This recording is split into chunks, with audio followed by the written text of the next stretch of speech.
I wonder how many dead one-planet civilizations there are out there in the cosmos. Maybe they're among us, I don't know. Yes, it's funny, the universe appears to be 13.8 billion years old. Earth, like 4.5 billion years old. In another 500 million years or so, the sun will expand and probably evaporate the oceans and make life impossible on Earth. Which means that if it had taken consciousness 10% longer to evolve, it would never have evolved at all. But I think this is one of the great questions in physics and philosophy, where are the aliens? Maybe they're among us, I don't know. Do you think we'll make contact with aliens within the next 50 years? Well, that's a really tough one to say. So, what it suggests is there's this great question, it's called the Fermi paradox. Like, where are the aliens? Like, if there are so many planets out there and the universe is almost 14 billion years old, why aren't the aliens everywhere? And this is one of the most perplexing questions. If there are super intelligent aliens out there, they're probably already observing us. That would seem quite likely, and we just are not smart enough to realize it.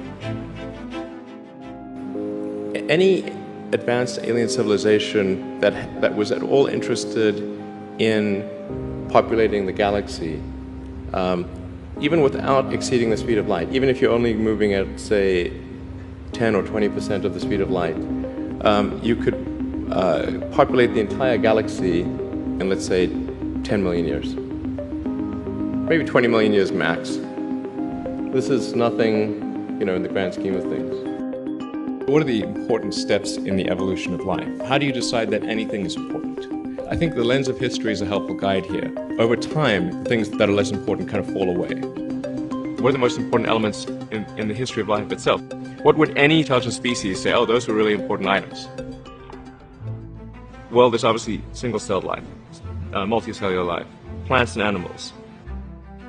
The animals, things going out of the ocean onto land, advent of mammals, consciousness. There's about maybe 10 or so big ones on that list. And on that list will also fit the extension of life to multiple planets for the first time.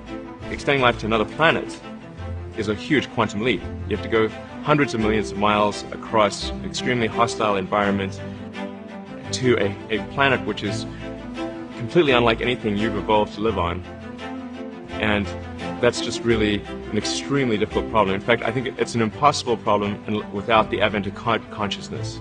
So consciousness is a necessary precursor for that.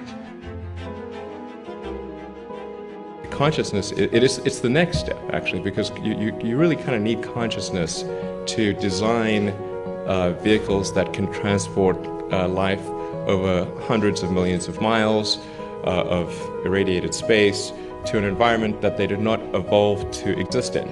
Basically, if it took an extra 10% longer for conscious life to evolve on Earth, it wouldn't evolve at all, because it would have been incinerated by the sun.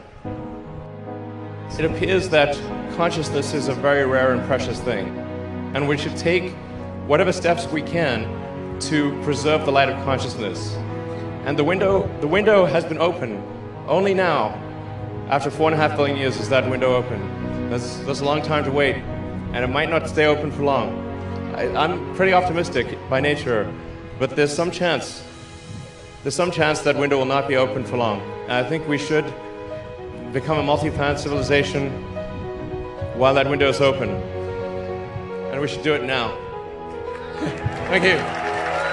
Thank you.